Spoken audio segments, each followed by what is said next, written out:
Right, this is a reply back to Jimmy Quinn's and the followers, and James's lapdog, Cowboys Michael.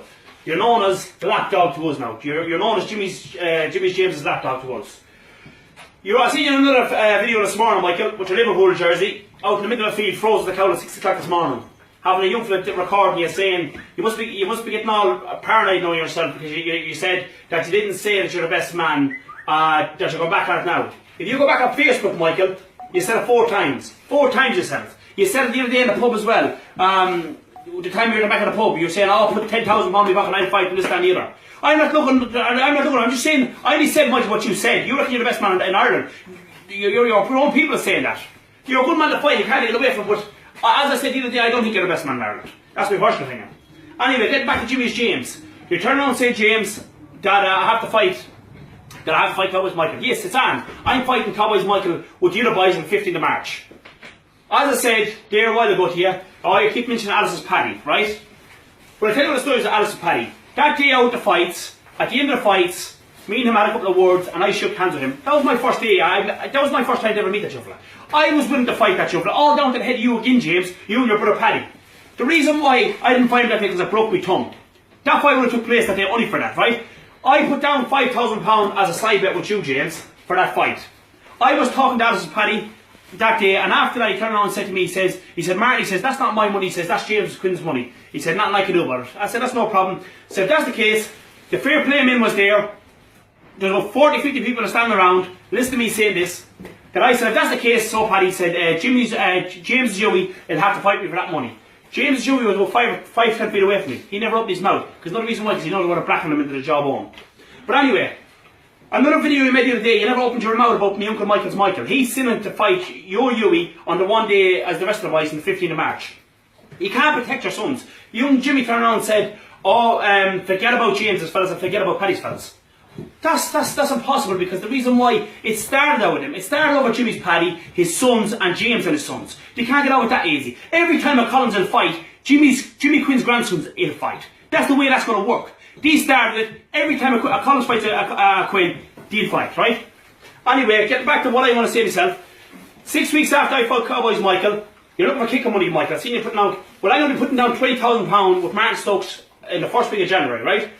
The kick of money, that'll guarantee that I'll be fighting you, Michael. Because what I'm going to do is, I want to fight Huey first.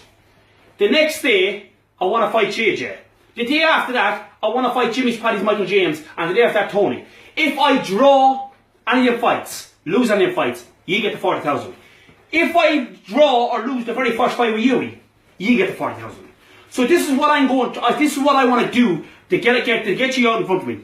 The same with, I'm meant to be a small man, good for nothing man, a fat man. I'm all this to ye, but still you want to send the best man out. As you class the best man in Ireland out to me. It really doesn't make no sense. If I'm a small, fat, good for nothing man, why won't you send Huey out to me? You're making no sense here now. And another thing I turn around and say, you were turning around saying, James, as well, that that if I don't fight, there'll be no fights. Stupid talk, shite talk. I'll be there on the 15th of March to fight Cowboys Michael with the rest of the boys. In January, put down £20,000, put down your £20,000, 5,000 per fighter. If I draw against any of them, you keep it. It's waste time me turning around saying that what we do is 4 of Big Nelly's grandsons will fight, 5 of Big Nelly's grandsons, which is me and all Michael, Q's 2 fellas, and my Uncle Michael's Michael will take on 5 of Jimmy Quinn's grandsons. You know that's not going to happen.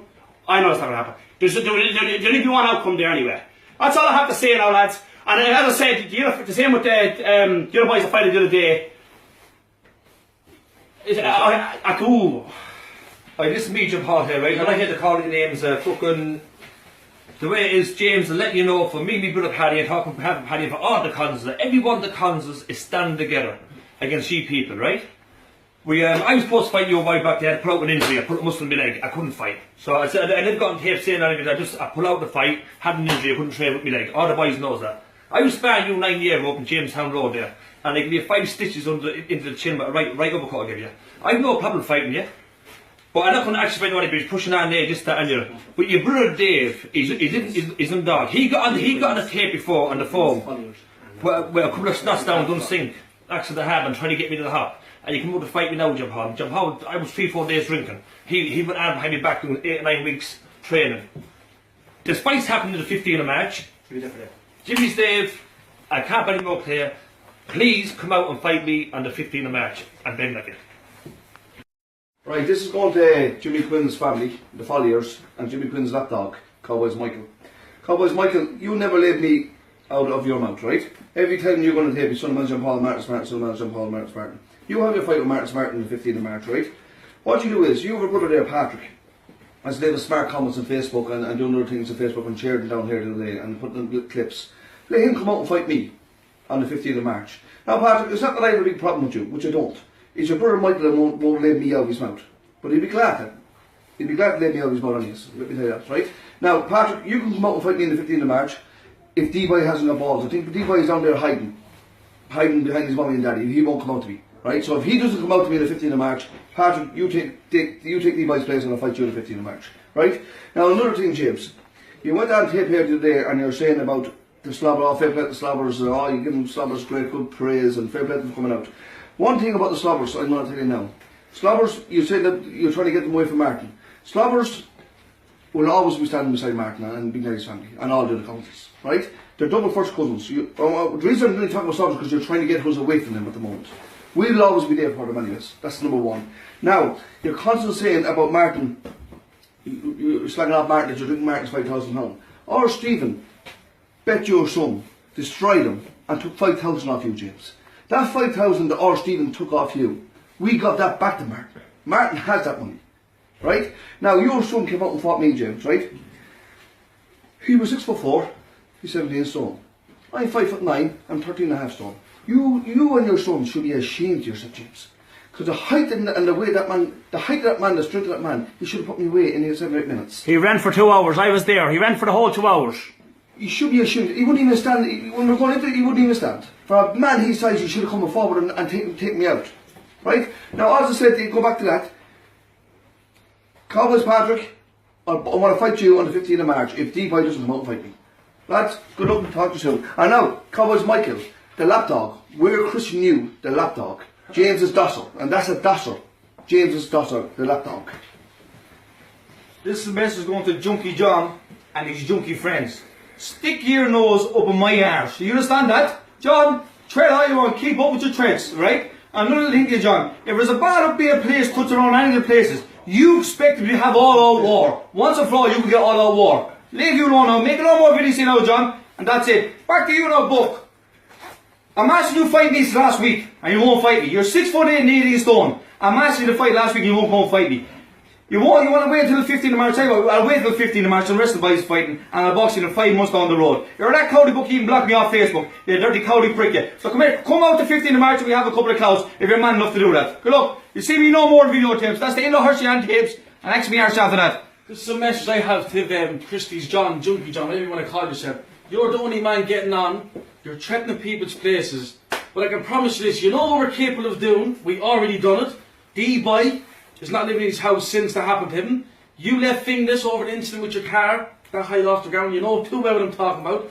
You're rats. You tried to get me jail. Jimmy Kerrigan and his family tried to get me jail for something that I didn't do. But we talk about that another day. Right? So if you want the dirty, the boys is fighting with you. I'm standing with them, they're standing with me, we're all together. Now, James Quinn, you mentioned my name about the fella, the Hershey. Put the blood out of his ears, his 2 eyes, his nose, in 3 or 4 minutes. I will fight that boy if he wants to fight me, if he's sin of me. But Huey has to fight Martin first. So if he fights him, I'll fight him. If he wants to fight me. So Huey has to fight Martin first. And Junkie John, stop all your threatening, because we will come to you. We'll kick in your door. We're not afraid to go to the back rock. It's a size called St. Louise's side. We know too well what it is. And Jimmy Quinn's family, this is all on your heads. Everything is all on you. I go, fuck you boys, listen, up to Kansas.